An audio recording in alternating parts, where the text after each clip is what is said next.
الحمد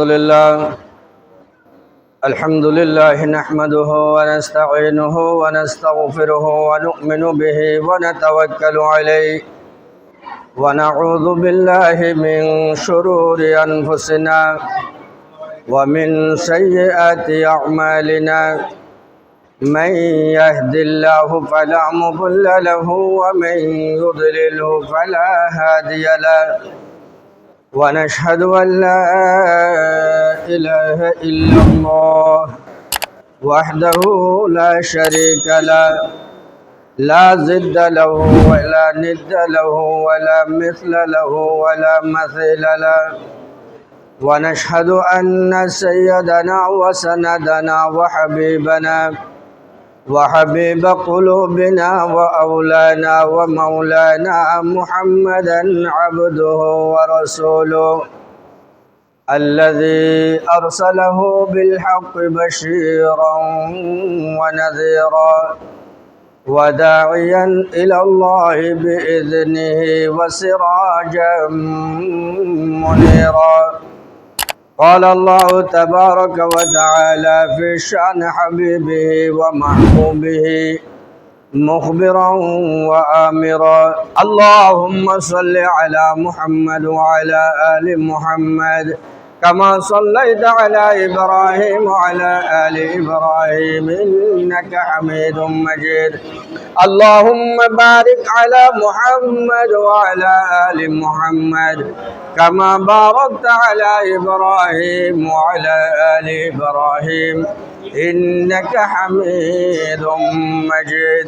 اللهم صل على محمد وأنزله المقعد المقرب عندك يوم القيامة.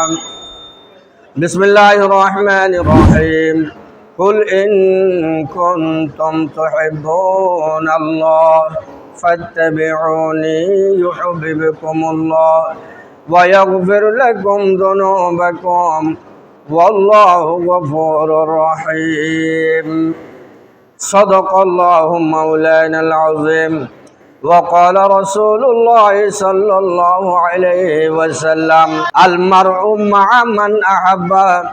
وأيضا قال النبي صلى الله عليه وسلم: من أحب سنتي فقد أحبني ومن أحبني كان معي في الجنة أو كما قال النبي عليه الصلاة والسلام. মুআজ্জাজ হাজরিন, অধ্যকার আয়োজিত পবিত্র ঈদে মিলাদুন্নবী মাহফিলের সম্মানিত সভাপতি, উপস্থিত মুসল্লিয়ান ইকরাম, পর্দার আড়ালে মা ও বোনেরা, মহান রব্বুল আলামিনের দরবারে অশেষ শুকরিয়া আদায় করছি। আল্লাহ তাবারক ওয়া তাআলা আমাদেরকে এই মোবারক সময়ে মোবারক স্থান, পৃথিবীর সর্বোচ্চ মর্যাদার স্থান, সর্বোত্তম স্থান মসজিদে বসার আসার সুযোগ করে দিয়েছেন। দ্বীনি আলোচনায় অংশগ্রহণ করার জন্য সুযোগ করে দিয়েছেন, যেখানে পবিত্র কোরআনে কারীমের আলোচনা হচ্ছে, হাদিস শরীফ থেকে আলোচনা হচ্ছে, আল্লাহ তাবারক ওয়া তাআলার জিকির আজকার হচ্ছে, নবী করিম সাল্লাল্লাহু আলাইহি ওয়াসাল্লামের দরবারে দরুদ ও সালাম পেশ করা হচ্ছে। সর্বোপরি কোরআনে কারীমের আলোচনা হচ্ছে, যে মজলিসকে ফেরেশতারা চতুর্পাশ থেকে বেষ্টন করে রেখেছে, যে মজলিসে যারা এসে বসেছেন, আল্লাহ তাবারক ওয়া তাআলা তাদের সকলের গুনাহগুলোকে মাফ করে দিচ্ছে। এই ধরনের একটি মজলিসে আমরা আসতে পেরে, বসতে পেরে, আলোচনায় অংশগ্রহণ করতে পেরে মহান রব্বুল আলামিনের দরবারে কালিমাতে শুকর আদায় করে নিই। সবাই অন্তরের অন্তঃস্থল থেকে বলে নিই একবার আলহামদুলিল্লাহ। লক্ষ কোটি দরুদ ও সালামের হাদিয়া পেশ করছি মানবতার মুক্তির দূত, সর্বকালের সর্বশ্রেষ্ঠ নবী, সর্বশেষ নবী, খাতামুন নবিয়্যিন, রাহমাতুল লিল আলামিন, শফিউল মুজনবিন, হযরত মুহাম্মদুর রাসূলুল্লাহ, সবাই বলেন সাল্লাল্লাহু আলাইহি ওয়াসাল্লামের উপর। প্যারা হাজরিন, আমি খুতবা ও দরুদ শরীফ পাঠ করে মহাগ্রন্থ, সর্বকালের সর্বশ্রেষ্ঠ গ্রন্থ, নিখুঁত গ্রন্থ, নির্ভুল গ্রন্থ, কালামুল্লাহ শরীফ মহাগ্রন্থ আল কোরআন থেকে বরকতের জন্য একটি আয়াতে কারিমা সূরা আলে ইমরান থেকে তেলাওয়াত করেছে। পাশাপাশি ছোট ছোট দুটি হাদিস শরীফের টুকরা আপনাদের সামনে বরকতের জন্য তেলাওয়াত করেছে। আল্লাহ তাবারক ওয়া তাআলা তৌফিক দান করলে পরে নির্দিষ্ট সময়ে নির্দিষ্ট বিষয়ে কিছু কথা বলার চেষ্টা করব। আল্লাহ তাবারক ওয়া তাআলার কাছে আমরা যারা বলনেওয়ালা বক্তা আলোচক, যারা শ্রোতা শুননেওয়ালা, সকলকে যেন আমল করার নিয়ত করার তৌফিক দান করেন। আল্লাহ পাকের কাছে দোয়া করব। গতানুগতিক পদ্ধতিতে আলোচনা যদি হয়, এই আলোচনার কোনো মূল্য নেই।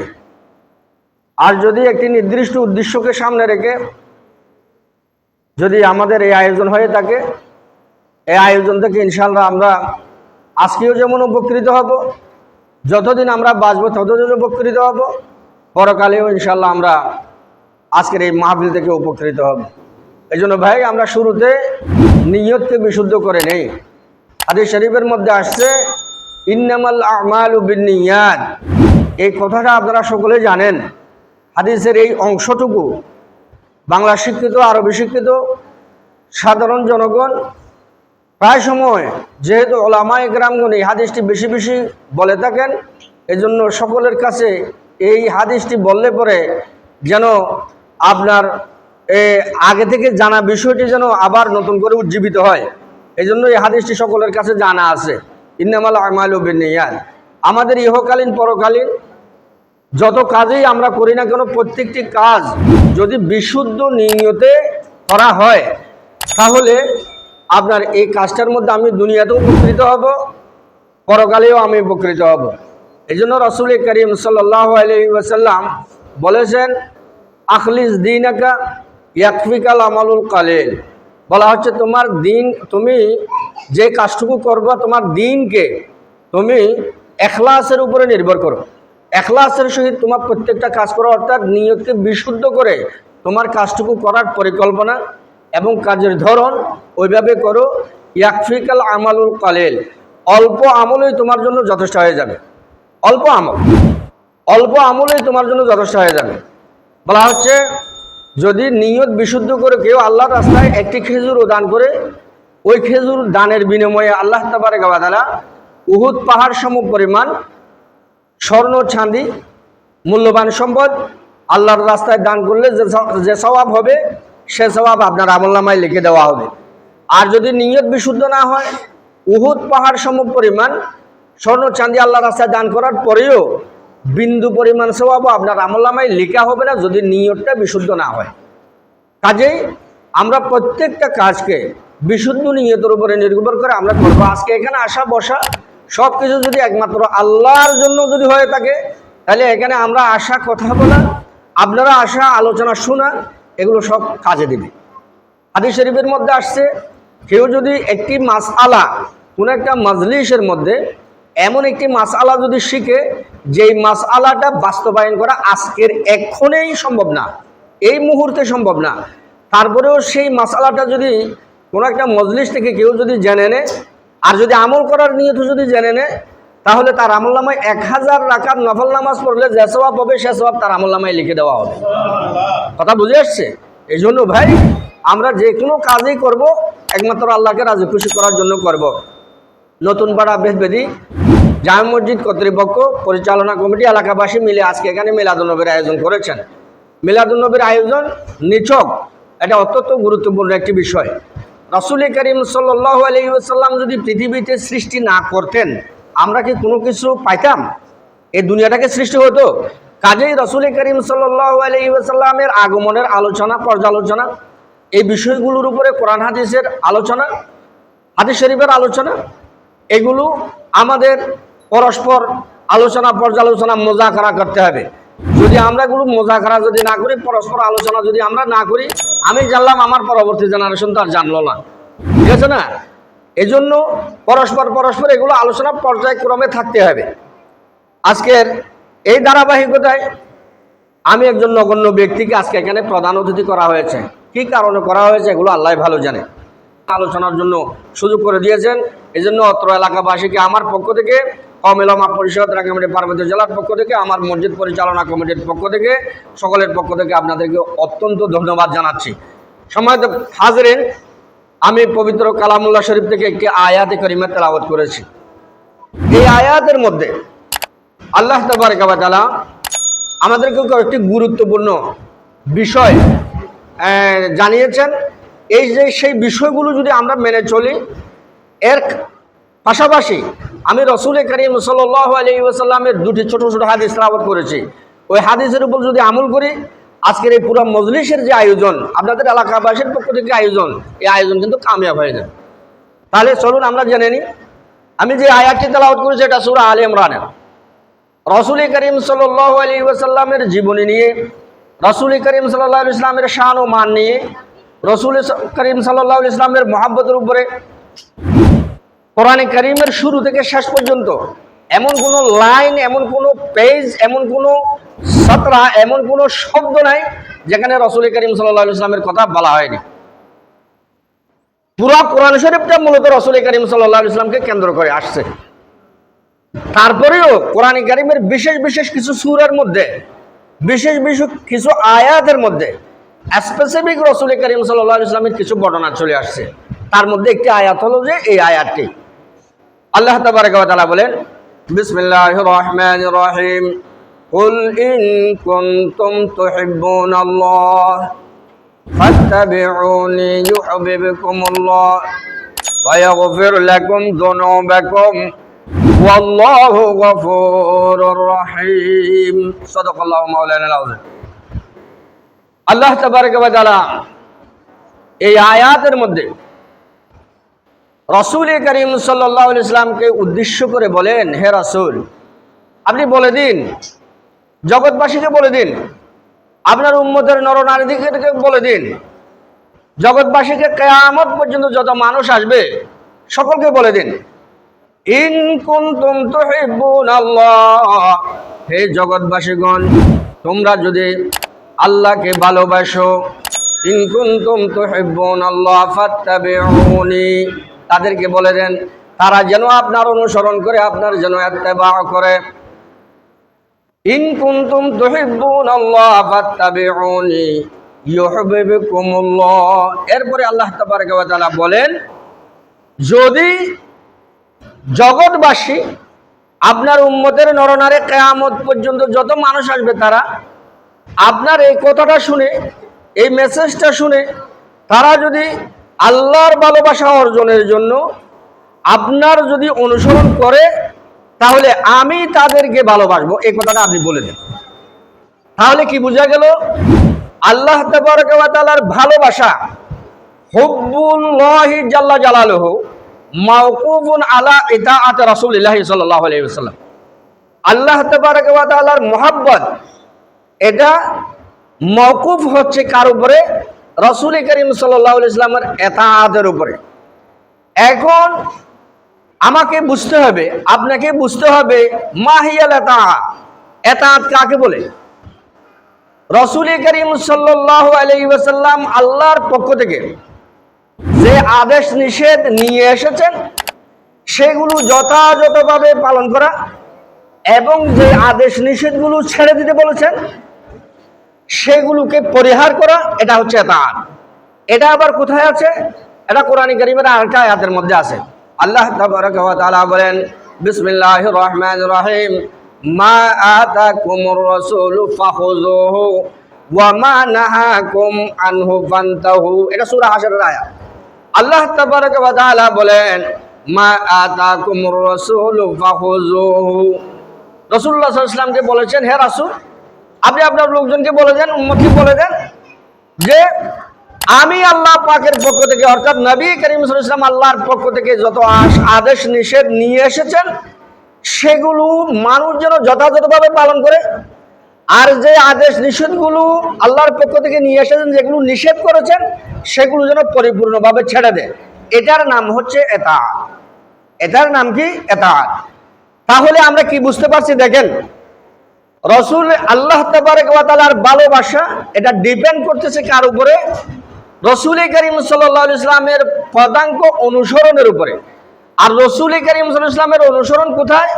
রসুল করিম সাল্লাল্লাহু আলাইহি ওয়াসাল্লামের অনুসরণ হচ্ছে আল্লাহর পক্ষ থেকে যে আদেশ নিষেধ নিয়ে আসা হয়েছে সেগুলো মানার উপরে, আর রসুল করিম সাল্লাল্লাহু আলাইহি ওয়াসাল্লাম যা ছেড়ে দিতে বলেছেন সেগুলো ছেড়ে দেওয়ার উপরে নির্ভর করছে।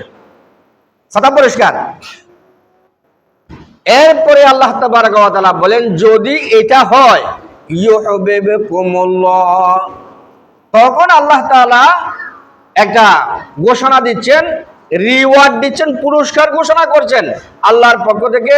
ইউহিব্বুকুমুল্লাহ, কোন মানুষ যদি এই কাজটুকু করতে পারে, আল্লাহ রসুল দুনিয়াতে আল্লাহর পক্ষ থেকে কোরআনে কারীমের মাধ্যমে যা নিয়ে আসছেন, হাদিস শরীফের মধ্যে যা নিয়ে আসছেন, সেগুলো যতভাবে মানতে পারে, আর যেগুলো ছেড়ে দিতে বলছে সেগুলো ছেড়ে দিতে পারে, এই শর্তটা যদি পূরণ হয়, আল্লাহ পাক বলতেছেন আল্লাহর মহাব্বতের জন্য তোমাকে আর অন্য ঘুরতে হবে না। ইউহিব্বুকুমুল্লাহ, আল্লাহ তাবারক ওয়া তাআলা ওই বান্দা বান্দীকে অটো কি করবে? মহাব্বত করবে। আল্লাহ পাক ওই বান্দা বান্দীকে কি করবে? মহাব্বত করবে।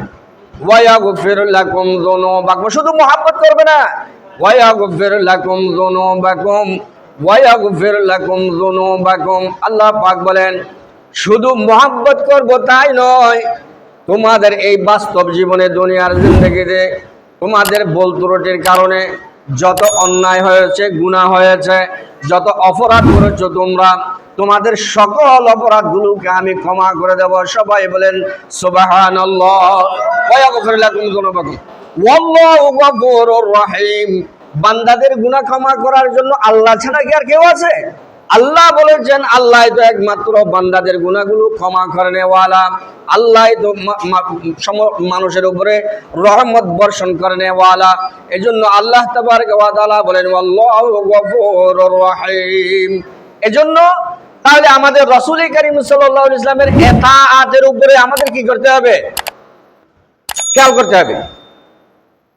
এখন কথা হচ্ছে রাসূল করিম সাল্লাল্লাহু আলাইহি ওয়াসাল্লামের ইতাআত এটা কিভাবে হবে, এটার উপরে আমাকে বিশ্লেষণ করতে হবে, আপনাকে অনুশীলন করতে হবে এটার উপরে।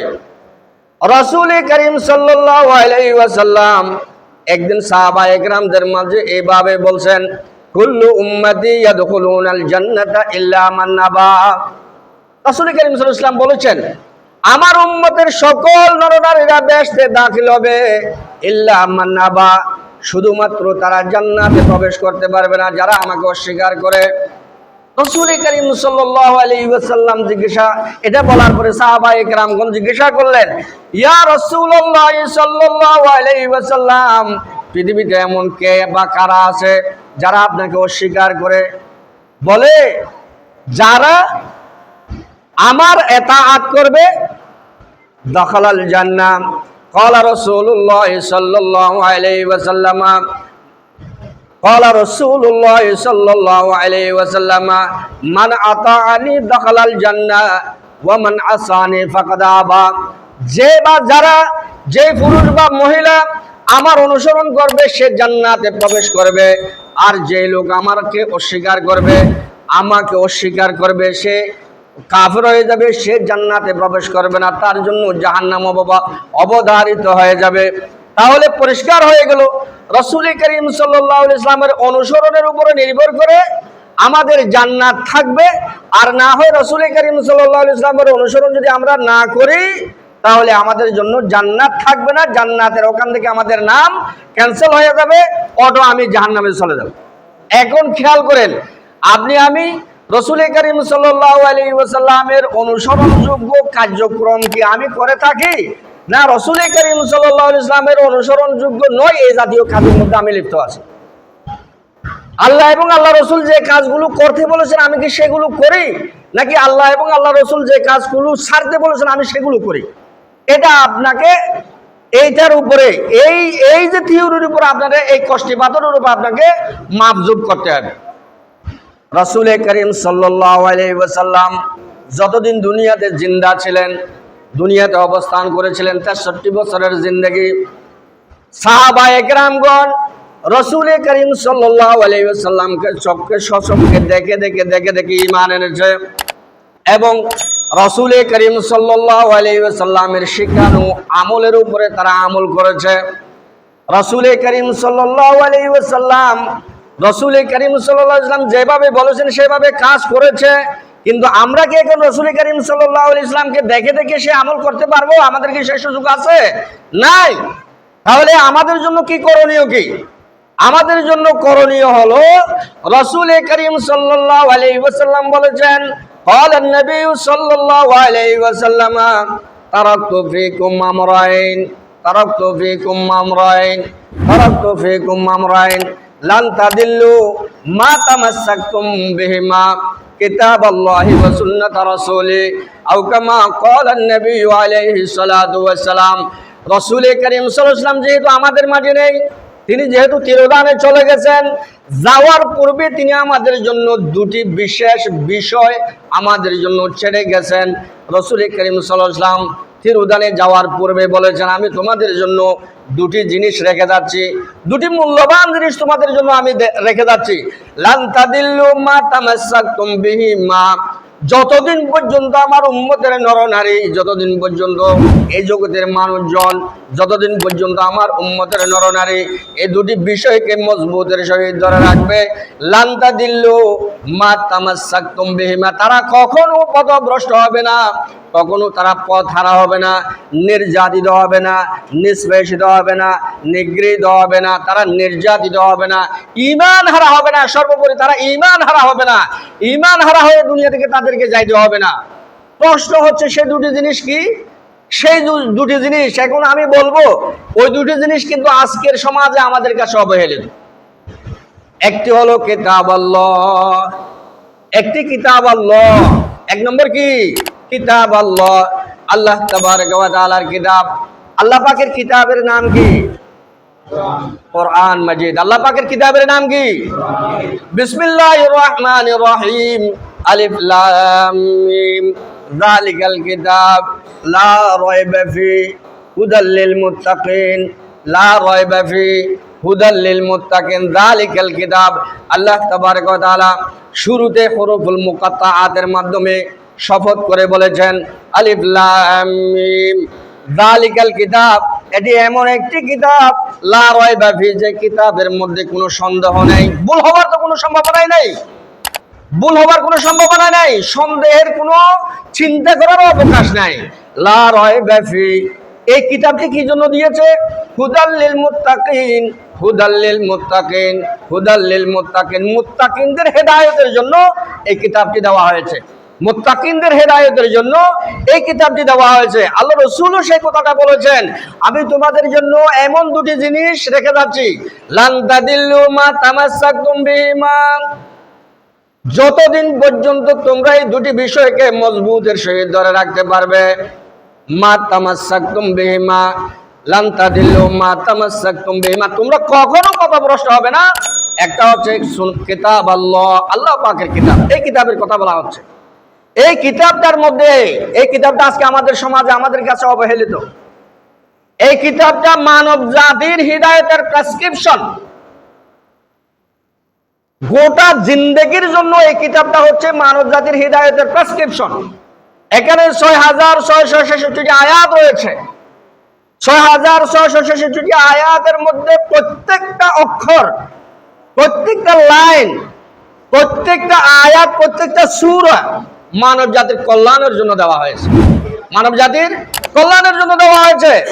আপনি ব্যক্তিগত জিন্দেগি এবং আপনার পারিবারিক জিন্দেগি, আপনার সামাজিক জিন্দেগি, আপনার রাষ্ট্রীয় জিন্দেগি, অর্থনীতি, সমাজনীতি, সব নীতি আল্লাহ তাবারক ওয়া তাআলা কোরআনে কারীমের মধ্যে রেখে দিয়েছেন। দুনিয়ার জিন্দেগি কিভাবে হবে, পরকালের জিন্দেগিতে আপনার কি কি উপকার পাবেন, পরকালের উপকার পাওয়ার জন্য দুনিয়ার জিন্দেগিতে আপনাকে কিভাবে কাটাইতে হবে, এই কোরআনে কারীমের মধ্যে দেওয়া আছে। এই কোরআনে কারীমের মধ্যে কিছু বিষয় স্পষ্ট করে দেওয়া আছে, আর কিছু অস্পষ্ট করে দেওয়া আছে। যেগুলো অস্পষ্ট করে দেওয়া আছে সেগুলোর জন্য আল্লাহ তাবারক ওয়া তাআলা আরেকটি ব্যবস্থাপত্র রেখেছেন, আল ওয়াহয়ু কিসমান, মাতলুবুন ওয়া গায়রু মাতলুবিন। একটা হচ্ছে মাতলুব, এটা তেলাওয়াত করা হয়। ওয়াহি দুই প্রকার, একটা হচ্ছে তেলাওয়াত যোগ্য, এটা আমরা নামাজে তেলাওয়াত করি, এটা নামাজে তেলাওয়াত করি। এই কোরআনে কারীমের মধ্যে 114টি সূরা রয়েছে। 114টি সূরার মধ্যে সাবা সামানিয়া 7টি বিশেষ আয়াত সম্বলিত একটি সূরা রয়েছে, যে সূরার নাম বলা হচ্ছে সূরাতুল ফাতিহা। এই সূরাতুল ফাতিহাকে আল্লাহ তাবারaka ওয়া তাআলা এমন একটি তেলাওয়াতযোগ্য করে দিয়েছেন, সূরা ফাতিহা ছাড়া যদি আপনি কোনো এক রাকাত নামাজ আদায় করেন আপনার নামাজ হবে না। প্রত্যেকটা নামাজের প্রত্যেকটা রাকাতের মধ্যে আপনাকে সূরা ফাতিহা তেলাওয়াত করতে হবে। সূরা ফাতিহা ছাড়া আপনার এক রাকাত নামাজও হবে না, ঠিক আছে? এমন ভাবে এই সূরাটাকে এই কোরআনে কারীমের প্রথম সূরা হিসাবে সন্নিবেশিত করা হয়েছে, এটা তেলাওয়াতযোগ্য। এবং নামাজের মধ্যে আমরা যখন 5 ওয়াক্ত নামাজ পড়ি, বিশেষ করে ফজরের নামাজ, মাগরিবের নামাজ, এশারের নামাজ, এখানে জেহেরি ইমাম সাহেব কেরাত তেলাওয়াত করেন। কোরআনে কারীমের বিভিন্ন জায়গা থেকে তিনি কোরআনে কারীমের আয়াত তেলাওয়াত করেন, সূরা তেলাওয়াত করেন। জোহরের নামাজ এবং আসরের নামাজের মধ্যেও তিনি কোরআনে কারীম তেলাওয়াত করেন সূরা ফাতিহার পরে, ঠিক আছে কিনা? এইভাবে আমরা সারা বছর কোরআনে কারীমের বিভিন্ন আয়াত থেকে বিভিন্ন জায়গা থেকে আমরা তেলাওয়াত করে থাকি। আবার যখন পবিত্র রমজান মাস চলে আসে, পবিত্র রমজান মাস যখন চলে আসে, এবার কোরআনে কারীমের শুরু থেকে সূরা ফাতিহা থেকে শুরু করে বিসমিল্লাহির রহমানির রহিম, আলহামদুলিল্লাহি রাব্বিল আলামিন, আর রহমানির রহিম, মালিকি ইয়াউমিদ্দিন, ইয়াকা না'বুদু ওয়া ইয়াকা নাস্তাঈন, ইহদিনাস সিরাতাল মুস্তাকিম, সিরাতাল লাযীনা আন'আমতা আলাইহিম গায়রিল মাগদুবি আলাইহিম ওয়ালাদ-দাল্লিন, আমিন। এরপরে হাফেজ সাহেব শুরু করে বিসমিল্লাহির রহমানির রহিম, আলিফ লাম মিম, যালিকাল কিতাব লা রাইবা ফীহি হুদাল লিল মুত্তাকিন আল্লাযীনা ইউমিনুনা বিল গায়বি ওয়া ইউকিমুনাস সালাতা ওয়া মিম্মা রাযাকনাহুম ইউনফিকুন ওয়াল্লাযীনা ইউমিনুনা বিল গায়বি ওয়াল্লাযীনা ইউমিনুনা বিমা উনজিলা ইলাইকা ওয়া মা উনজিলা মিন ক্বাবলিক ওয়া বিল আখিরাতি হুম ইউকিনুন উলাইকা আলা হুদাম মির রাব্বিহিম ওয়া উলাইকা হুমুল মুফলিহুন। এভাবে শুরু করলো। আর সর্বশেষ যেদিন খতমে তারাবিহ শেষ হয়ে যায়, সেদিন ইমাম সাহেব সূরা ফাতিহার পরে, যিনি তারাবির ইমামতি করতেছেন, তিনি সূরা ফাতিহার পরে সর্বশেষ বলে বিসমিল্লাহির রহমানির রহিম, কুল আউযু বিরাব্বিন নাস। বলেন, সবাই বলেন, কুল আউযু বিরাব্বিন নাস, মালিকিন নাস, ইলাহিন নাস, মিন শাররিল ওয়াসওয়াসিল খান্নাস, আল্লাযী ইউওয়াসবিসু ফি সুদুরিন নাস মিনাল জিন্নাতি ওয়ান নাস। এটা যেদিন পড়বে সেদিন ধরে নেবেন আপনার খতম কোরআন এখানে শেষ হয়ে গেছে। কোরআনে কারীমের প্রত্যেকটা সূরা পড়তে পড়তে, আয়াত পড়তে পড়তে, প্রত্যেকটা শব্দ পড়তে পড়তে একদিন এটা শেষ করে দেন। পুরা কোরআনে কারীম যে তারাবির নামাজের মাধ্যমে শেষ করে শুনাইয়া দেয়। এটা আমলটা শুধু একদিনে আসে নাই। রাসূল কারীম সাল্লাল্লাহু আলাইহি ওয়াসাল্লামকে হযরত জিবরাইল আলাইহিস সালাম প্রত্যেক বছর কোরআন কারীমকে একবার শুনাইতেন। হযরত জিবরাইল আলাইহিস সালাম তেলাওয়াত করে শুনাইতেন, আর রাসূল কারীম সাল্লাল্লাহু আলাইহি ওয়াসাল্লাম শুনতেন।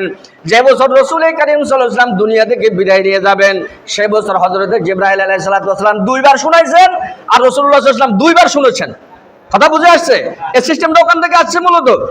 ঠিক আছে, আমি যেটা বলতেছিলাম যে আল্লাহ তাবারaka ওয়া তাআলা এই কোরআনে কারীমকে মাতলু করেছে, এটাকে আমরা তেলাওয়াতযোগ্য ওয়াহি। আরেকটা ওয়াহি রয়েছে গায়রু মাতলুবিন, আরেকটা ওয়াহি হচ্ছে যেটা তেলাওয়াত করা হয় না, এটার নাম হচ্ছে হাদিসে রাসূল। এটার নাম কি? হাদিসে রাসূল। হাদিসে রাসূল কাকে বলা হয়? রাসূল কারীম সাল্লাল্লাহু আলাইহি ওয়াসাল্লামের আকওয়ালুন নবী, আফআলুন নবী, রাসূল কারীম সাল্লাল্লাহু আলাইহি ওয়াসাল্লামের কথা, রাসূল কারীম সাল্লাল্লাহু আলাইহি ওয়াসাল্লামের কাজ, রাসূল কারীম সাল্লাল্লাহু আলাইহি ওয়াসাল্লামের মৌন সম্মতি। সাহাবায়ে কেরামগণ রাসূল কারীম সাল্লাল্লাহু আলাইহি ওয়াসাল্লামের সামনে একটি কথা বলেছেন অথবা একটি কাজ করেছেন, রাসূলুল্লাহ সাল্লাল্লাহু আলাইহি ওয়াসাল্লাম এটাকে নিষেধ করেন নাই, মৌন সম্মতি দিয়েছেন, এটাকেও কিন্তু হাদিসে রাসূল বলা হয়ে থাকে। কথা বুঝে আসছে? এটা হচ্ছে ওয়াহি গায়রে মাতলু। তাহলে ওয়াহি দুই প্রকার, একটা ওয়াহি মাতলু যেটা আমরা কোরআনে কারীমের মধ্যে পাই, আর একটা ওয়াহি গায়রে মাতলু। রাসূল কারীম সাল্লাল্লাহু আলাইহি ওয়াসাল্লাম ওই কথাটি বলেছেন, লান তাদিল্লু মা তামাসসাকতুম বিহিমা কিতাবাল্লাহ ওয়া সুন্নাতা রাসূলি। আমি বারবার ঘুরে ঘুরে এক জায়গায় যাচ্ছি, লান তাদিল্লু মা তামাসসাকতুম বিহিমা। হে আমার উম্মতের নরনারীগণ, যতদিন পর্যন্ত তোমরা এই দুটি বিষয়কে মজবুতের সহিত ধরে রাখবে, একটা কিতাব আল্লাহ পাকের কিতাবে তেলাওয়াতযোগ্য ওয়াহি, আরেকটা হচ্ছে সুন্নতে রাসূল, রাসূল করিম সাল্লাল্লাহু আলাইহি ওয়াসাল্লামের সুন্নাহকে তোমরা যতদিন মজবুতের সহিত ধরে রাখবে, লান তাদিল্লু মা তামাসসাকতুম বিহিমা। যতদিন পর্যন্ত সুন্নতকে আঁকড়ে ধরবে ততদিন পর্যন্ত তোমরা পথভ্রষ্ট হবে না। তাহলে আজকে বিশ্বব্যাপী যত্রতত্র আমরা দেখতে পাচ্ছি মুসলমান কেন আজকে নির্যাতিত, মুসলমান কেন আজকে নিষ্পেষিত, মুসলমান কেন আজকে নিগৃহীত, মুসলমান কেন লাঞ্ছিত হচ্ছে। এই লাঞ্ছিত হওয়ার পিছনে শুধুমাত্র একটা কারণ, সেই কারণটা হচ্ছে আমরা রাসূল করিম সাল্লাল্লাহু আলাইহি ওয়াসাল্লামের রেখে যাওয়া এই দুটি আমানতকে আমরা যথাযথভাবে হেফাজত করতে পারছি না। এই আমানতকে আমরা হেফাজত করতে পারছি না। যদি কোনো মানুষ, কোনো জাতি, কোনো সম্প্রদায়, জগতের সকল মানুষ যদি আজকে এই দুটি বিষয়কে যথাযথভাবে যদি পালন করে, তাহলে মানুষ পথভ্রষ্ট হবে না। রাসূল করিম সাল্লাল্লাহু আলাইহি ওয়াসাল্লাম বলেছেন, যে ব্যক্তি কোরআন কারীম যথাযথভাবে তেলাওয়াত করবে, কোরআন কারীমের অর্থ বুঝবে, কোরআন কারীমের ভাবার্থ বুঝবে, কোরআন কারীমের তরজমা বুঝবে, সেই ব্যক্তি কোরআন কারীম থেকে কল্যাণ হাসিল করতে পারবে, কোরআন কারীম দ্বারা সে পথ পাবে। আর যে ব্যক্তি কোরআন কারীমকে ছেড়ে দিবে, সে পথ হারা হয়ে যাবে। হাদিস শরীফের মধ্যে আসছে, ক্বালান নবী সাল্লাল্লাহু আলাইহি ওয়াসাল্লাম, ইন্নাল্লাযী লাইসা ফী জাওফিহি শাইউম মিনাল কুরআন, ইন্নাল্লাযী লাইসা ফী জাওফিহি শাইউম মিনাল কুরআন, ইন্নাল্লাযী লাইসা ফী জাওফিহি মিনাল কুরআন কাল বাইতুল খারিব, আও কামা ক্বালান নবী সাল্লাল্লাহু আলাইহি ওয়াসাল্লাম। রাসূল আকরাম শফি আযম হযরত মুহাম্মদুর রাসূলুল্লাহ সাল্লাল্লাহু আলাইহি ওয়াসাল্লাম ইরশাদ করেন, যে ব্যক্তির অন্তরের মধ্যে কোরআন কারীমের কোনো অংশ থাকবে না, সেই ব্যক্তির অন্তরটা বিরান ভূমির মতো হয়ে যাবে, বিরানঘরের মতো হয়ে যাবে। বিরানঘর ছিলেন আপনারা? বিরানঘর ছিলেন? বিরানঘর মানে হচ্ছে এমন একটি ঘর, যে ঘরটি দীর্ঘদিন পূর্বে তৈরি করা হয়েছিল, মানুষ বসবাস করত। আজকে দীর্ঘ বছর ধরে ওই ঘরের মধ্যে কোনো মানুষ বসবাস করে না। একটা প্রত্যন্ত অঞ্চলের মধ্যে ওই ঘরটি বড় রয়েছে, হয়তো পাহাড়ের ভিতরে, জঙ্গলের ভিতরে পড়ে আছে। মানুষ ওই ঘরকে মনে করে থাকে এই ঘরটার মধ্যে মানুষ বসবাস করে না, এই ঘরের মধ্যে মানুষ ভূত প্রেরত বসবাস করে, মানুষকে ক্ষতি করে এই জাতীয় কোনো জিনিস বসবাস করে। এটাকে বলা হয় বিরানঘর, আর ওটাকে আরবিতে বলা হয় বাইতুল খারিব। রাসূল করিম সাল্লাল্লাহু আলাইহি ওয়াসাল্লাম ইরশাদ করেছেন, ইন্নাল্লাযী লাইসা ফী জাওফিহি শাইউম মিনাল কুরআন, যে ব্যক্তির অন্তরের মধ্যে কোরআন কারীমের কোনো অংশ বিশেষ থাকে না, কাল বাইতুল খারিব। রাসূল করিম সাল্লাল্লাহু আলাইহি ওয়াসাল্লাম বলেন, তার অন্তরটা হলো বিরান ঘরের মতো, সেখানে ভূত প্রেতের আড্ডাহারা হবে। এই ঘরটা, এই অন্তরটা ভূত প্রেতের আড্ডাহারা হবে। কাজেই ভাই কোরআন কারীমকে আমার কি করতে হবে? তেলাওয়াত করতে হবে। কোরআন কারীমের তরজমা বুঝতে হবে, কোরআন কারীমের তাফসীর আমাকে বুঝতে হবে, কোরআন কারীমের অনুশীলন করতে হবে, কোরআন কারীম নিয়ে আমাকে তাআল্লুম করতে হবে। মসজিদের মধ্যে তালিম হবে, ঘরের মধ্যে তালিম হবে, আপনার বিবি বাচ্চাদেরকে নিয়ে তালিম হবে। ঠিক আছে না? আপনি যতক্ষণ যেভাবে পারেন কোরআন কারীম থেকে একটি আয়াত হলে আপনি তেলাওয়াত করতে হবে। ঠিক আছে তো? তাহলে আপনি পথভ্রষ্ট হবেন না, পথ হারা হবেন না। আরেকটি কাজ, এটার উপরে এবার আমি যাচ্ছি। আরেকটি কাজ হচ্ছে ওয়া সুন্নাত রাসূল করিম সাল্লাল্লাহু আলাইহি ওয়াসাল্লামের সুন্নাহগুলোকে আপনার সুন্নাহগুলোকে আপনাকে বেছে খুঁজে বাইর করে সেগুলো আমল করতে হবে। রাসূল করিম সাল্লাল্লাহু আলাইহি ওয়াসাল্লাম বলেছেন, মান আহাব্বা সুন্নতি ফাকাদ আহাব্বানি ওয়া মান আহাব্বানি কানা মা'i ফিল জান্নাহ। রাসূল আকরাম শফি আযম হযরত মুহাম্মদুর রাসূলুল্লাহ সাল্লাল্লাহু আলাইহি ওয়াসাল্লাম ইরশাদ করেন, যে ব্যক্তি আমার সুন্নাহকে মুহাব্বত করলো, মান আহাব্বা সুন্নতি, যে ব্যক্তি আমার সুন্নাহকে মুহাব্বত করলো, সে যেন আমাকে মুহাব্বত করলো। ওয়া মান আহাব্বানি কানা মা'i ফিল জান্নাহ, যে ব্যক্তি আমাকে মুহাব্বত করলো, সে আমার সাথে জান্নাতে থাকবে। সবাই বলেন সুবহানাল্লাহ। ডিপেন্ড কিসের উপর? সুন্নতের আমলের উপরে। ডিপেন্ড কিসের উপর? সুন্নতের উপরে, আমলের উপরে। সুন্নতের আমলটা এত বেশি গুরুত্বপূর্ণ। কেন গুরুত্বপূর্ণ আপনাকে আমি বলি। আজকে এখানে এশারের নামাজ পড়ছেন না আপনারা? সবাই এশারের নামাজ পড়েছেন।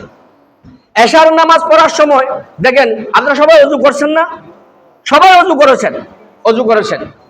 অজু করার সময় অধিকাংশরা কিন্তু মিসওয়াকটা করেন নাই। কথার কথা কি করেন, আমি একটু উদাহরণ দিচ্ছি, মিসওয়াকটা করেন নাই। এখন মিসওয়াকটা কি, এটা যদি আমি জিজ্ঞাসা করি, অনেকে মনে করবেন মিসওয়াকটা এটা একটা এমন একটা জিনিস যেটা দিয়ে মানুষকে খুন করা হয়, এটা নাকি? মিসওয়াকটা কি? মিসওয়াক কি বলেন তো? দাঁত মাজন করার একটা গাছের একটা ঢাল আর কি। এটা নিম গাছের ডাল হইতে পারে, বাজারজাত করা জায়তুন গাছের ডাল হইতে পারে, অথবা আপনার আশপাশে যে কোনো একটা তিতাযুক্ত যে কোনো একটা গাছের ডাল হইতে পারে, অথবা শিকড় হতে পারে, এটার নাম মিসওয়াক। রাসূল কারীম সাল্লাল্লাহু আলাইহি ওয়াসাল্লাম বলেন, আসওয়াকু মাতহারাতুল লিল ওয়া মারজাতুল লিররাব। মিসওয়াকের কথা বলা হচ্ছে, যে ব্যক্তি মিসওয়াক করবে তার এই মিসওয়াকের আমলটার ফজিলত, সুন্নতের আমলটার ফজিলত বলছি আমি। আসওয়াকু মাতহারাতুল লিল ফাম, মিসওয়াক দ্বারা আপনার মুখের দুর্গন্ধ দূরীভূত হবে। মিসওয়াক দ্বারা আপনার মুখের দুর্গন্ধটা কি হয়ে যাবে?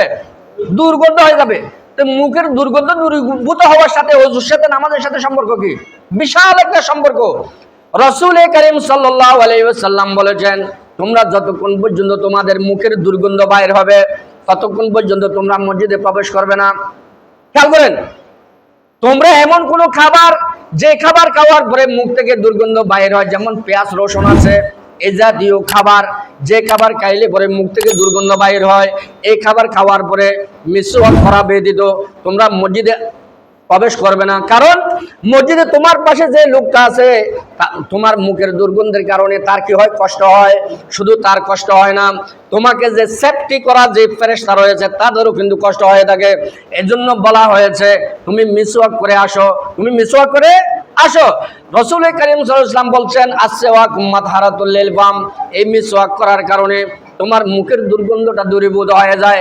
ওয়া মারজাতুল লিররাব, সবাই বলেন সুবহানাল্লাহ। আরেকটা বড় কাজ হচ্ছে মিসওয়াকের কারণে কি জানেন? নেই, আল্লাহর সাথে আপনার একটা সুসম্পর্ক তৈরি হয়ে যাবে।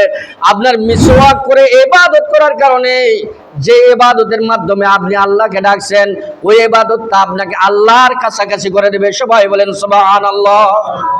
তাছাড়াও আরেকটা কি ফায়দা আছে জানেন?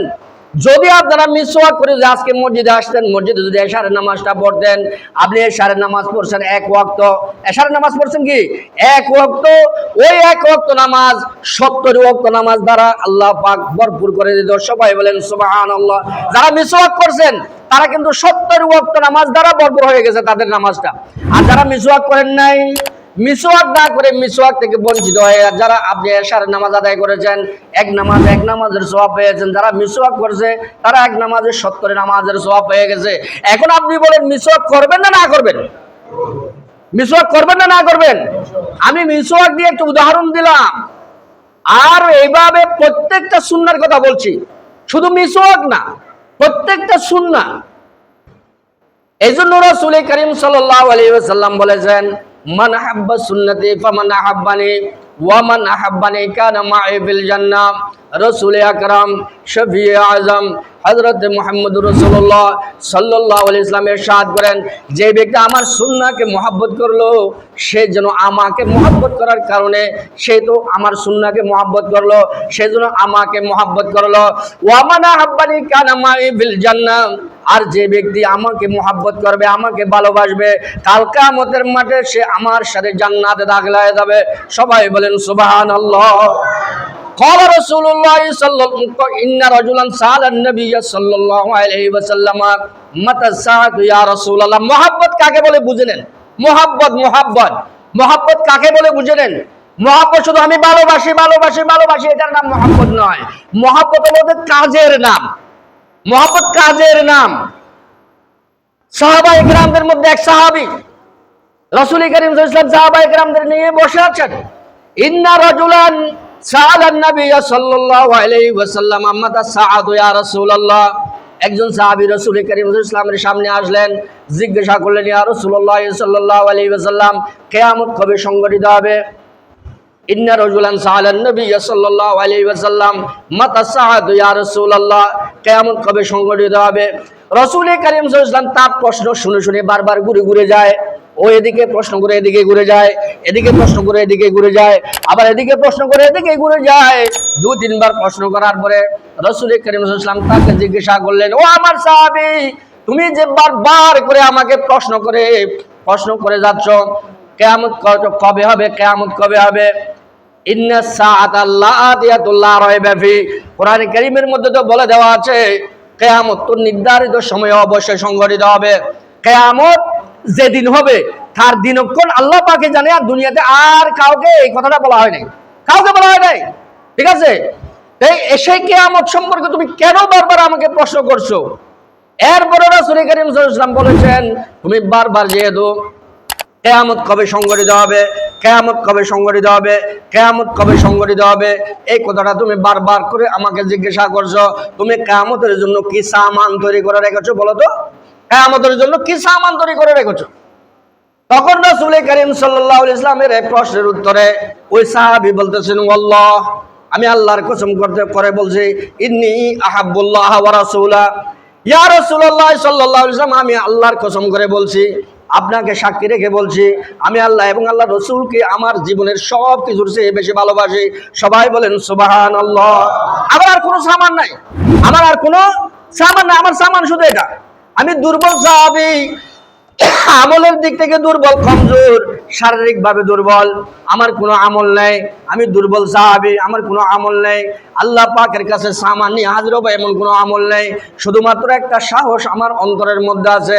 আমি আল্লাহকে সাক্ষী করে বলছি, ইন্নী আহাব্বুল্লাহ ওয়া রাসূলা, আমি আল্লাহকে ভালোবাসি এবং আপনাকে আমার জীবনের সব কিছুর চেয়ে বেশি ভালোবাসি।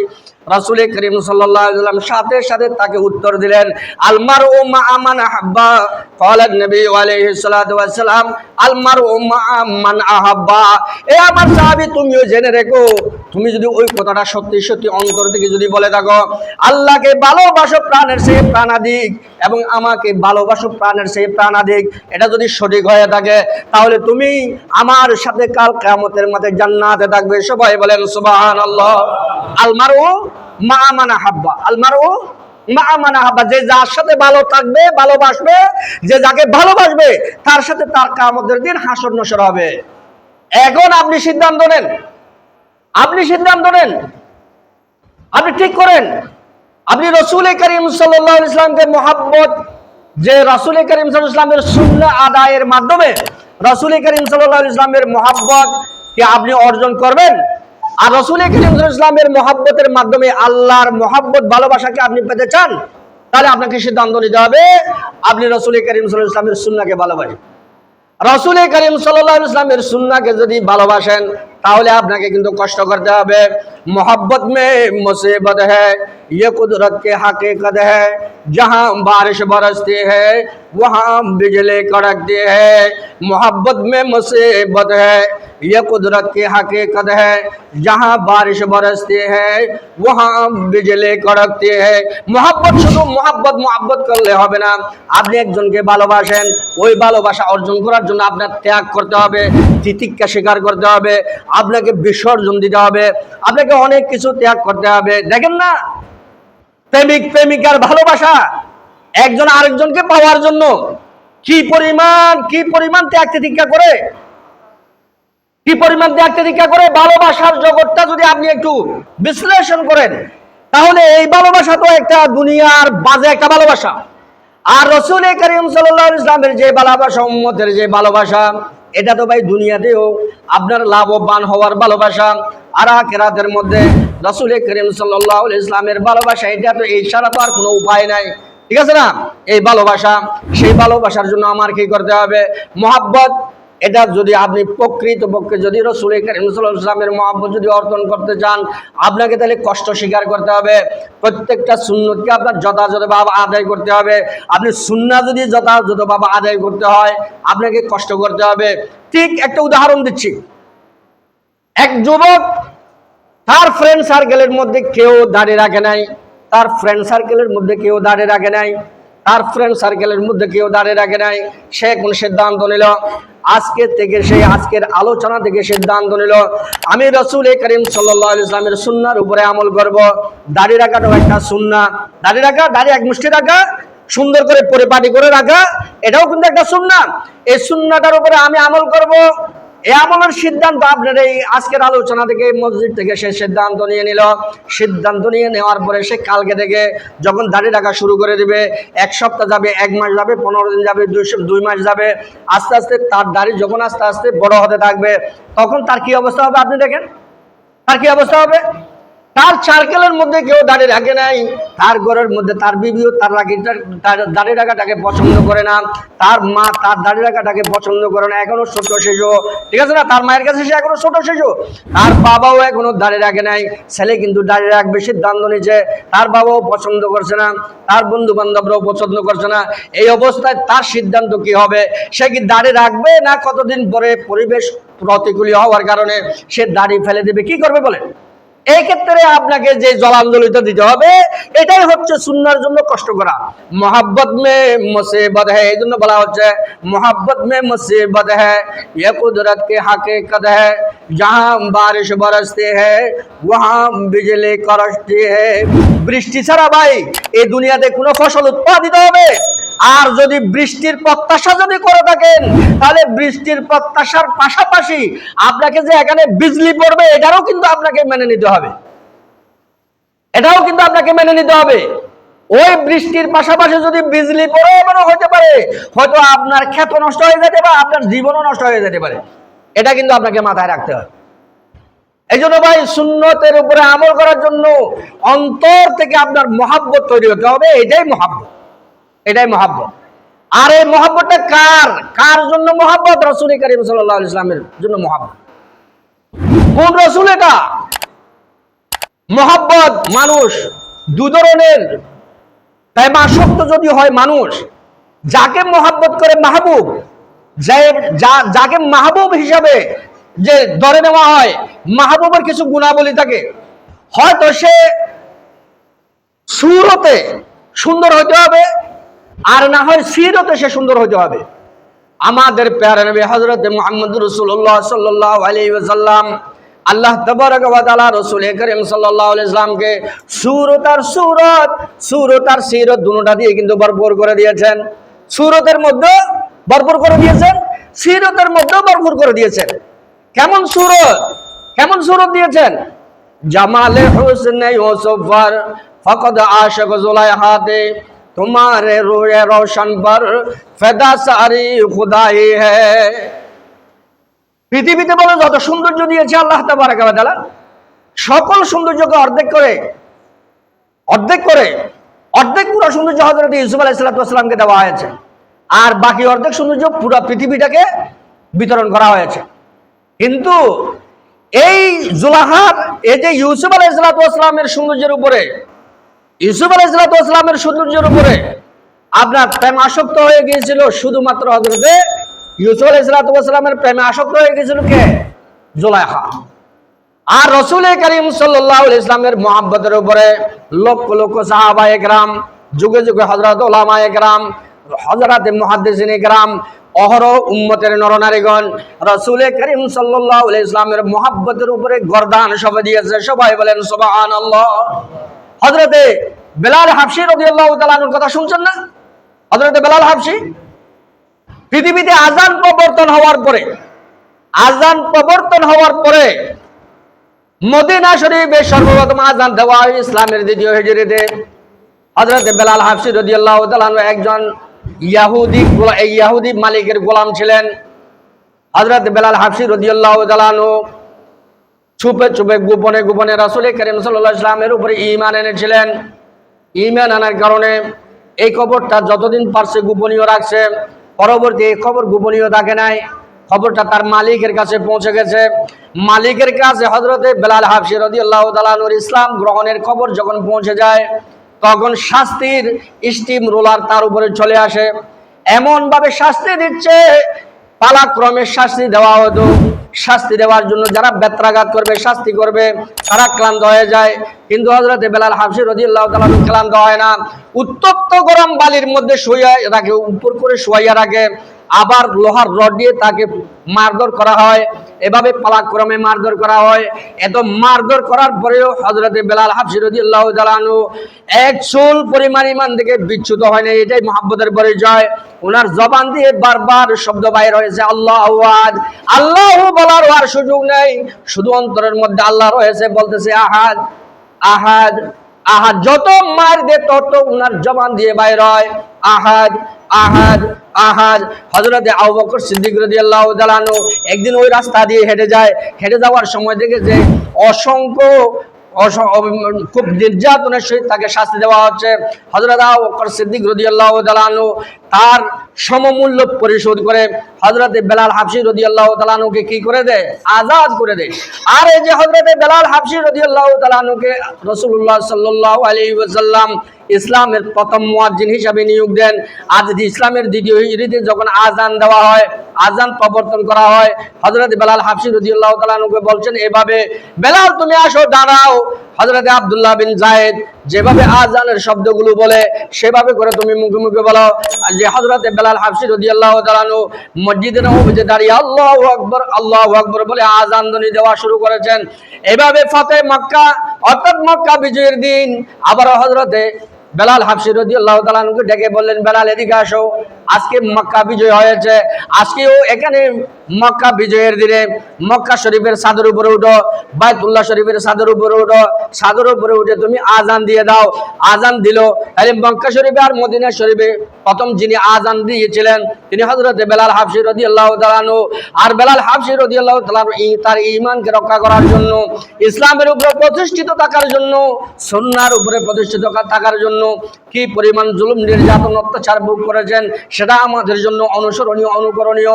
এই জন্য বলা হচ্ছে ভাই, মোহাব্বত মে মুসিবত হ্যায়, ये कुदरत की हकीकत है, जहाँ बारिश बरसती है वहाँ बिजली कड़कती है। সুন্নাহ সুন্নাহ করলে শুধু হবে না, সুন্নতের প্রত্যেকটা আমল যদি আপনি করতে যান এটার মধ্যে আপনার কষ্ট আছে। কষ্ট স্বীকার করে সুন্নাহকে আপনার বাস্তবায়ন করতে হবে। আমরা রাজি আছি তো ইনশাআল্লাহ? বলতেছিলাম আমাদের রাসূল প্যারে নবী হযরতে মুহাম্মদুর রাসূলুল্লাহ সাল্লাল্লাহু আলাইহি ওয়াসাল্লামকে আল্লাহ তাবারক ওয়া তাআলা সূরত এবং সিরত দুটোটা দিয়েছিলেন। হযরত আয়েশা সিদ্দিকা রাদিয়াল্লাহু তাআলা আনহা বলতেছেন, কুনতু আখিতু, আমি একদিন আমার বাসায় খাতা সেলাই করতেছিলাম, হঠাৎ করে আমার হাত থেকে ফাসাকাতাত মিন্নিল ইবরাতু, আমার হাত থেকে হঠাৎ করে রুমের ভিতরে আমার সুইটা পড়ে যায়, আমার সুইটা সেলাই করা সুইটা পড়ে যায়। আমি অনেক খোঁজাখুঁজি করলাম, খোঁজাখুঁজি করার পরেও আমি কোন রকম এই সুইটাকে আমি খুঁজে পাচ্ছিলাম না। ফাদাল নবী সাল্লাল্লাহু আলাইহি ওয়াসাল্লাম ফি বাইতি, হঠাৎ করে রাসূল আকরাম শফি আজম হযরত মুহাম্মদুর রাসূলুল্লাহ সাল্লাল্লাহু আলাইহি ওয়াসাল্লাম আমার রুমে ঢুকে পড়লেন, আমার রুমে আসলেন। আমার রুমে আসার পরে আমার রুমটা এত বেশি উজ্জ্বল হয়ে যায়, এত বেশি আলোকিত হয়ে যায় নূরে মুহাম্মদ সাল্লাল্লাহু আলাইহি ওয়াসাল্লামের রোশনীতে, রাসূল করিম সাল্লাল্লাহু আলাইহি ওয়াসাল্লামের নূরানী চেহারার ঝলকে রুমটা এত বেশি আচ্ছাদিত হয়ে যায়, এত বেশি আলোকিত হয়ে যায়। আমি খুব সহজে এই সুইটা আমি ঢুকাইয়া পেলাম, এই সুইটা আমি খুঁজে পেলাম। আমি আশ্চর্য হয়ে গেলাম যে রাসূল করিম সাল্লাল্লাহু আলাইহি ওয়াসাল্লামের সুন্দর এত বেশি। হযরত আনাস রাদিয়াল্লাহু তাআলা আনহু বলতেছেন, আমি একদিন বাইরে এই যে আপনার 14 তারিখের রাত্রে একদিন আমি দাঁড়িয়ে আছি, রাত্রে দাঁড়িয়ে আছি। আপনার এটা কি বলে, 14 তারিখের রাতকে কি বলে? পূর্ণিমার রাত্রে আমি এখানে দাঁড়িয়ে আছি রাত্রে। হঠাৎ করে সেখানে রাসূল করিম সাল্লাল্লাহু আলাইহি ওয়াসাল্লাম উপস্থিত। ফানাজারতু, আমি একবার নজর করলাম রাসূল করিম সাল্লাল্লাহু আলাইহি ওয়াসাল্লামের চেহারা মোবারকের দিকে, আবার নজর করলাম 14 তারিখের চাঁদের দিকে। হঠাৎ করে দেখতে পাচ্ছি আমি চাঁদের আলো থেকে আমার নবী হযরত মুহাম্মদ রাসূলুল্লাহ সাল্লাল্লাহু আলাইহি ওয়াসাল্লামের চেহারা মোবারকের উজ্জ্বলতা আরো অনেক বেশি। সবাই বলেন সুবহানাল্লাহ। কি সুন্দর তাকে দিয়েছেন, কি সুন্দর তাকে দিয়েছেন। শুধু চেহারার অবয়ব আকৃতির যে সুন্দর সেটা নয়, আদর্শগতভাবেও আল্লাহ তাবারক ওয়া তাআলা রাসূল করিম সাল্লাল্লাহু আলাইহি ওয়াসাল্লামকে উত্তম চরিত্রের মাধুর্য করে আল্লাহ তাবারক ওয়া তাআলা পাঠিয়েছিলেন রাসূল করিম সাল্লাল্লাহু আলাইহি ওয়াসাল্লামকে। قال الله تبارك وتعالى لقد كان لكم في رسول الله উসওয়াতুন হাসানা লিমান কানা ইয়ারজুল্লাহ ওয়াল ইয়াউমাল আখির। আমি বেশি দেরি করব না ভাই, আপনারা বিরক্ত হবেন না, কয়েকটি কথা বলে শেষ করে দিচ্ছি। লাকাদ কানা লাকুম ফি রাসূলিল্লাহি উসওয়াতুন হাসানা লিমান কানা ইয়ারজুল্লাহ ওয়াল ইয়াউমাল আখির। যে আল্লাহ তাবারক ওয়া তাআলা বলেন, ইহকালে এবং পরকালে যারা কল্যাণ খুঁজে ইহকালে এবং যারা পরকালে কল্যাণ খুঁজে, তাদের জন্য আমি রাসূল করিম সাল্লাল্লাহু আলাইহি ওয়াসাল্লামের জীবনীর মধ্যে আদর্শ আমি নিহিত করে রেখেছি, উসওয়ায়ে হাসানা আমি নিহিত করে রেখেছি। সবাই বলেন সুবহানাল্লাহ। কিছু সাহাবায়ে কেরাম রাসূল করিম সাল্লাল্লাহু আলাইহি ওয়াসাল্লামের আমল আখলাক জানার জন্য হযরত আয়েশা সিদ্দিকা রাদিয়াল্লাহু তাআলা আনহার কাছে আসছেন, বলতেছেন, ফাখবিরনি, হে মা আয়েশা সিদ্দিকা রাদিয়াল্লাহু তাআলা আনহা, আমাদেরকে রাসূল করিম সাল্লাল্লাহু আলাইহি ওয়াসাল্লামের জীবনী সম্পর্কে একটু ওয়াকিফাল করেন, জানান। তিনি কিভাবে ইবাদত করেন, কিভাবে ঘর সংসার করেন, কিভাবে ইবাদত করেন, কিভাবে নামাজ আদায় করেন, কিভাবে রোজা পালন করেন, কিভাবে রাজ্য পরিচালনা করেন, মানুষের সাথে কিভাবে ব্যবহার করেন, এই সমস্ত আমলগুলো একটু আমাকে জানান। হযরত আয়েশা সিদ্দিকা রাদিয়াল্লাহু তাআলা আনহা আশ্চর্য হয়ে জিজ্ঞাসা করলেন, আতাকরাউনাল কিতাব, আতাকরাউনাল কিতাব, ও সাহাবায়ে কেরামগণ, তোমরা কি আল্লাহ পাকের কিতাব তেলাওয়াত করো না? তোমরা কি আল্লাহ পাকের কিতাব তেলাওয়াত করো না? আতাকরাউনাল কিতাব, তোমরা কি কিতাব তেলাওয়াত করো না? বলে, হ্যাঁ, আমরা তো কোরআন তেলাওয়াত করি, কিতাব তো তেলাওয়াত করি। ক্বালাত হযরত আয়েশা সিদ্দিকা রাদিয়াল্লাহু তাআলা আনহা বললেন যে রাসূল করিম সাল্লাল্লাহু আলাইহি ওয়াসাল্লামের কানা খুলুকুহু খুলুকুল কুরআন, কানা খুলুকুহু খুলুকুল কুরআন। রাসূল করিম সাল্লাল্লাহু আলাইহি ওয়াসাল্লামের আদর্শ হচ্ছে, জীবনী হচ্ছে পুরা কোরআনে কারীমের বাস্তব একটা প্রতিচ্ছবি। সবাই বলেন সুবহানাল্লাহ। কোরআনে কারীমে যা আছে সেগুলোর বাস্তব প্রতিচ্ছবি হচ্ছে রাসূল করিম সাল্লাল্লাহু আলাইহি ওয়াসাল্লামের একটা জীবন। কথা বুঝা যাচ্ছে? তাহলে রাসূল করিম সাল্লাল্লাহু আলাইহি ওয়াসাল্লামকে আল্লাহ তাবারক ওয়া তাআলা কেমন নবী করে পাঠিয়েছিলেন, এই কথাটি আমরা একটি হাদিস বলবো, এই হাদিসের শেষ আমার আলোচনা শেষ করে দেব। একটু সময় নিয়ে কথাটা বলবো, তারপর শেষ করে দেব। রাসূল করিম সাল্লাল্লাহু আলাইহি ওয়াসাল্লাম থেকে হযরত আব্দুল্লাহ বিন আব্বাস রাদিয়াল্লাহু তাআলা আনহুমা একটি হাদিস বর্ণনা করেছেন এভাবে, আন ইবনে আব্বাস রাদিয়াল্লাহু তাআলা আনহুমা قال জালাসা নাসুম মিন আসহাব রাসূলিল্লাহ সাল্লাল্লাহু আলাইহি ওয়াসাল্লাম। হযরত আব্দুল্লাহ বিন আব্বাস রাদিয়াল্লাহু তাআলা আনহুমা থেকে একটি হাদিস বর্ণিত, তিনি বলেন, রাসূল করিম সাল্লাল্লাহু, তিনি বলেন যে এক সময় সাহাবায়ে কেরামদের কিছু সাহাবায়ে কেরাম একটি মজলিস করেছেন, এভাবে আলোচনা সভা করেছেন। সেই আলোচনার মধ্যে হঠাৎ করে রাসূল করিম সাল্লাল্লাহু আলাইহি ওয়াসাল্লাম উপস্থিত হলেন। উপস্থিত হওয়ার পরে রাসূল করিম সাল্লাল্লাহু আলাইহি ওয়াসাল্লামের তাদের আলোচনাগুলো সব শুনেছেন। ফাখরাজা হাত্তা ইজা দানা মিনহুম, হযরত রাসূল করিম সাল্লাল্লাহু আলাইহি ওয়াসাল্লাম তাদের মাঝে আসলেন। তাদের মধ্যে একজনে বলতেছিলেন, ক্বালা বাদহুম ইন্নাল্লাহু তাআলা ইব্রাহিম খলিলা, একজনে বলতেছিলেন হযরত ইব্রাহিম আলাইহিস সালাতু ওয়াস সালামকে আল্লাহ তাবারক ওয়া তাআলা খলিল করে বন্ধু রূপে পাঠিয়েছেন। একজন বলতেছে আগেকার নবী রাসূল এদের আলোচনা করতেছিলেন, বলতেছেন হযরত ইব্রাহিম আলাইহিস সালাতু ওয়াস সালামকে আল্লাহ তাবারক ওয়া তাআলা খলিল উপাধি দিয়েছেন। ওয়া ক্বালা আখরু মূসা কাল্লামাহু তাকলিমা, আরেকজনে বলতেছিলেন যে হযরত মূসা আলাইহিস সালাতু ওয়াস সালামকে আল্লাহ তাবারক ওয়া তাআলা যে তার সাথে সরাসরি কথা বলতেন, কাল্লামাহু তাকলিমা। আরেকজনে বলতেছেন ফাঈসা রূহুল্লাহি ওয়া কালিমাতুহু, হযরত ঈসা আলাইহিস সালাতু ওয়াস সালামকে আল্লাহ তাবারক ওয়া তাআলা শুধুমাত্র রূহ দিয়ে, পৃথিবীতে বাবা ছাড়া একমাত্র একটা সন্তানের জন্ম হয়েছে, সেটা হচ্ছে হযরত ঈসা ইবনে মারইয়াম। হযরত মারইয়াম আলাইহিস সালাতু ওয়াস সালামের সন্তান হযরত ঈসা আলাইহিস সালাতু ওয়াস সালাম শুধুমাত্র আল্লাহ তাবারক ওয়া তাআলার তার নির্দেশে একটা রূহ দিয়ে, একটা ফু দিয়ে শুধু সৃষ্টি করেছেন। এটাকে এই জন্য এটাকে বলা হয় কালিমাতুল্লাহ, রূহুল্লাহ বলা হয় এটাকে। এরপরে আরেকজনে বলতেছেন ওয়া আদম মুস্তাফাউল্লাহ, আর আল্লাহ তাবারক ওয়া তাআলা হযরত আদম আলাইহিস সালাতু ওয়াস সালামকে তার জীবনের সকল গুনাহ মাফ করে দিয়ে মুস্তাফা করে দুনিয়াতে পাঠিয়েছেন। ইন দি মেন টাইম, এই সময়ের মধ্যে ফাখরাজা হাত্তা ইজা দানা, এই অবস্থার মধ্যে রাসূল করিম সাল্লাল্লাহু আলাইহি ওয়াসাল্লাম চলে আসলেন। ক্বালা সামিতু কালামাকুম ওয়া আজাবাকুম ওয়া আজাবাকুম। এ আমার সাহাবায়ে কেরামগণ, এতক্ষণ ধরে তোমরা যাহা কিছু বলেছ আমি তোমাদের সকল কথাগুলো শুনেছি, আমি শুনেছি, বুঝেছি। তোমরা এতক্ষণ পর্যন্ত যাহা কিছু বলেছ যে ইন্নাল্লাহ তাখাযা ইব্রাহিম খলিলুল্লাহ ওয়া হুয়া কাযালিক, তোমরা বলেছ হযরত ইব্রাহিম আলাইহিস সালাতু ওয়াস সালামকে আল্লাহ পাক খলিলুল্লাহ করেছেন, তিনি তার অবস্থানে ঠিক আছেন, ওইটা ঠিক আছে। আরেকজনে বলেছ তোমরা ঈসা ওয়া মুসা নাজিউল্লাহি ফাহুয়া কাযালিক, আরেকজনে বলেছ মুসা আলাইহিস সালাতু ওয়াস সালামকে আল্লাহ তাবারক ওয়া তাআলা ফেরাউনের লশকর থেকে, ফেরাউনের অত্যাচার থেকে নিস্তার দিয়েছিলেন, নাজিউল্লাহ করেছেন, সেটাও ঠিক আছে, ওটাও তার অবস্থানে ঠিক আছে। এরপরে আরেকজনে তোমরা বলেছো হযরত ঈসা আলাইহিস সালাতু ওয়াস সালাম রূহুল্লাহ, ওটাও ঠিক আছে। এরপরে আবার বলেছো যে তোমরা হযরত আদম আলাইহিস সালাতু ওয়াস সালামকে আল্লাহ তাবারক ওয়া তাআলা মুস্তাফা করেছেন, এটাও ঠিক আছে।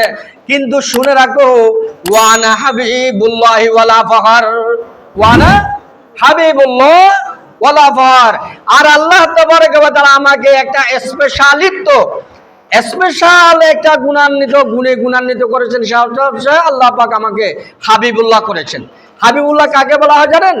হাবিবুল্লাহ বলা হয় মহাব্বত, শুধু প্রেমিক প্রেমিকা একজন আরেকজনকে ভালোবাসবে, এখানে দ্বিতীয় সে দুইজন আর কারোর সাথে মহাব্বত রাখতে পারবে না, এটাকে বলা হয় হাবিবুল্লাহ, এটাকে বলা হয় হাবিবুল্লাহ। যে কারণে হযরত আবু বকর সিদ্দিক রাদিয়াল্লাহু তাআলা আনহু সম্পর্কে একদিন রাসূল কারীম সাল্লাল্লাহু আলাইহি ওয়াসাল্লাম বলছেন এভাবে, পৃথিবীতে আমাকে যত মানুষের সহযোগিতা করেছে, আমি সকল মানুষের হক আদায় করতে পারছি, কিন্তু একজন মানুষের হক আমি আদায় করতে পারি নাই, সেটা হচ্ছে আমার আবু বকর, সেটা আমার আবু বকর। আর এই আবু বকর, তার সাথে আমার মহব্বতটা এত বেশি, আল্লাহকে ছাড়া অন্য কাউকে যদি মহব্বতের পাত্র করার সুযোগ থাকতো আমার জন্য, তাহলে আমি আমার আবু বকরকে আমার মহব্বতের পাত্র করে নিতাম। সবাই বলেন সুবহানাল্লাহ। অর্থাৎ হাবিবুল্লাহর দরজায় যদি নিতে পারতাম, হাবিবুল্লাহর দরজায় যদি আমি নিতে পারতাম, আর আল্লাহ তাবারক ওয়া তাআলা আমাকে সে হাবিবুল্লাহ করে দুনিয়াতে পাঠিয়েছেন। কথা বুঝে আসছে? ওয়ানা আউয়ালু শাফিঈন ওয়া আউয়ালু মুশাফফা।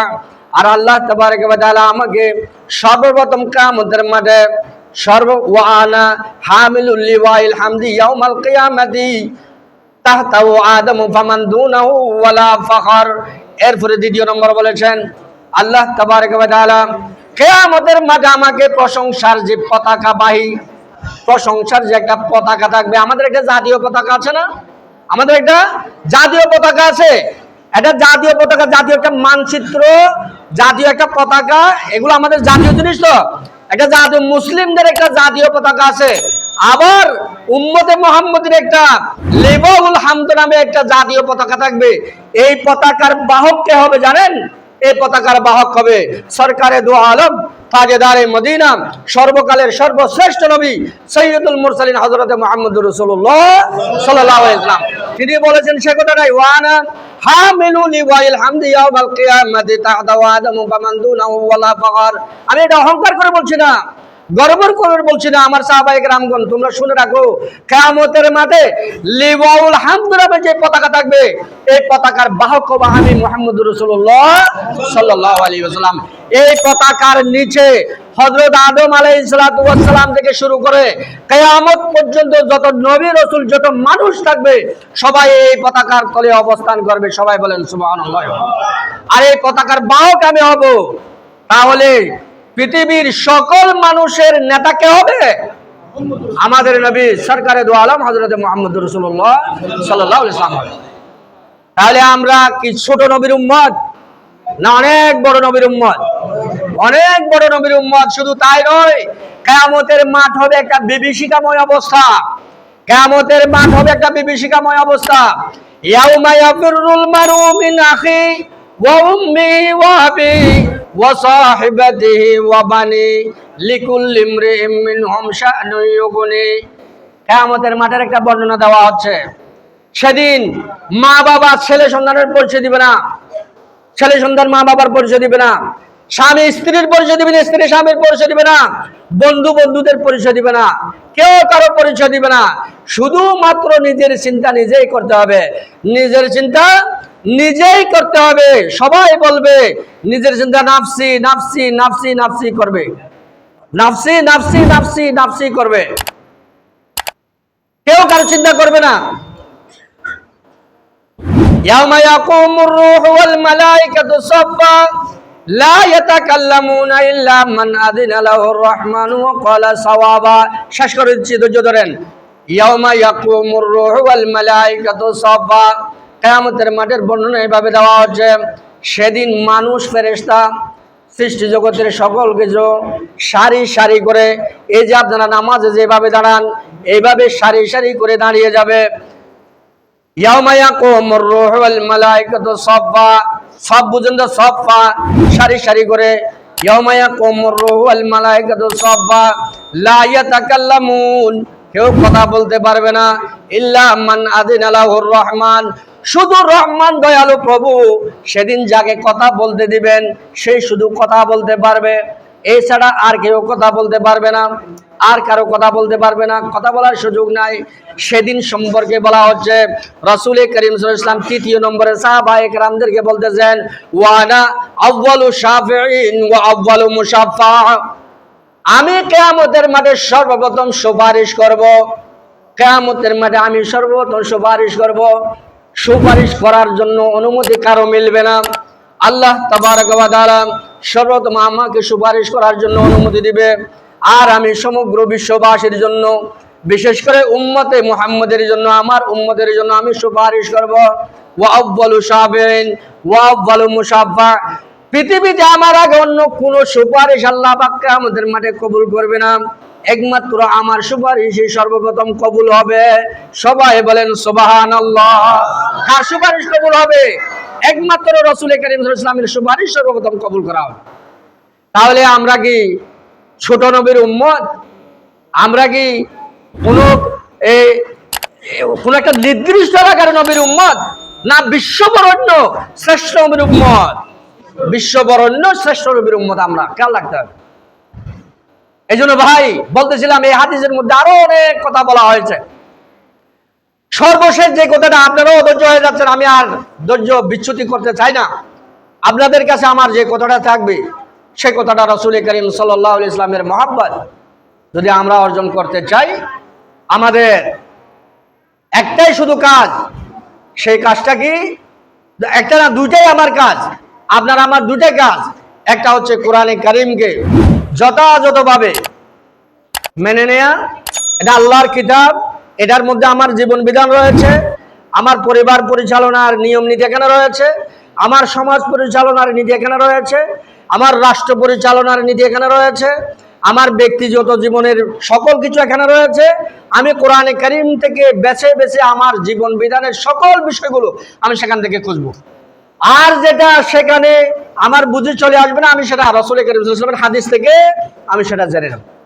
আর রাসূল করিম সাল্লাল্লাহু আলাইহি ওয়াসাল্লামের সুন্নাহগুলোকে বেছে বেছে বেছে বেছে, সে মনে করেন আপনি একটু পরে এখান থেকে চলে যাবেন, চলে গিয়ে আপনি ভাত খেতে বসবেন, আপনি খানা খাওয়ার সময় কিভাবে খানাটা রাসূল করিম সাল্লাল্লাহু আলাইহি ওয়াসাল্লাম খেয়েছিলেন সেভাবে আপনি আপনার খানাটা খাবেন। খানা খাওয়ার পরে আপনি কিভাবে ঘুমাবেন, এরপর তো ঘুম যাবেন। রাসূল করিম সাল্লাল্লাহু আলাইহি ওয়াসাল্লাম কিভাবে ঘুমিয়েছিলেন, আমার ঘুমটা যেন রাসূল করিম সাল্লাল্লাহু আলাইহি ওয়াসাল্লামের ঘুমের মতো হয়, আমি সেভাবে ঘুমটা যাব। রাসূল করিম সাল্লাল্লাহু আলাইহি ওয়াসাল্লাম আবার ভোর রাতে জাগ্রত হয়েছেন তাহাজ্জুদের জন্য। রাসূল সাল্লাল্লাহু আলাইহি ওয়াসাল্লাম কতক্ষণে ভোর রাতে জাগ্রত হতেন, আপনিও সেটা চেষ্টা করবেন। রাসূলুল্লাহ সাল্লাল্লাহু আলাইহি ওয়াসাল্লাম ফজরের নামাজ মসজিদে যথাযথভাবে আদায় করতেন, আপনিও মসজিদে যথাযথভাবে আদায় করবেন। এইভাবে প্রত্যেকটা ক্ষেত্রে, আপনি বাজারে যাচ্ছেন, বাজারে কিভাবে রাসূলুল্লাহ সাল্লাল্লাহু আলাইহি ওয়াসাল্লাম যেতেন, কিভাবে বাজার করতেন, আপনি একজন লোকের সাথে কথা বলতেছেন, কিভাবে কথা বলবেন, আপনার স্বামী স্ত্রী বিবাহিত লোক, আপনার স্বামী স্ত্রীর সাথে কিভাবে সম্পর্ক, রাসূল করিম সাল্লাল্লাহু আলাইহি ওয়াসাল্লাম স্বামী স্ত্রী তারা কিভাবে পরিবার পরিচালনা করতেন, সেটা আপনি কিভাবে করবেন, এই বিষয়গুলোর উপরে সুন্নাহগুলো আপনি জেনে নেবেন। এভাবে জেনে নিয়ে যদি আমল করেন, তাহলে আজকের এই আলোচনা সভা, আজকের এই মিলাদুন নবীর মাহফিল সার্থক হবে। আল্লাহ তাবারক ওয়া তাআলা আমাদের সকলকে রাসূল করিম সাল্লাল্লাহু আলাইহি ওয়াসাল্লামের জীবনী যথাযথভাবে বোঝার জন্য, আমল করার জন্য তৌফিক দান করুক।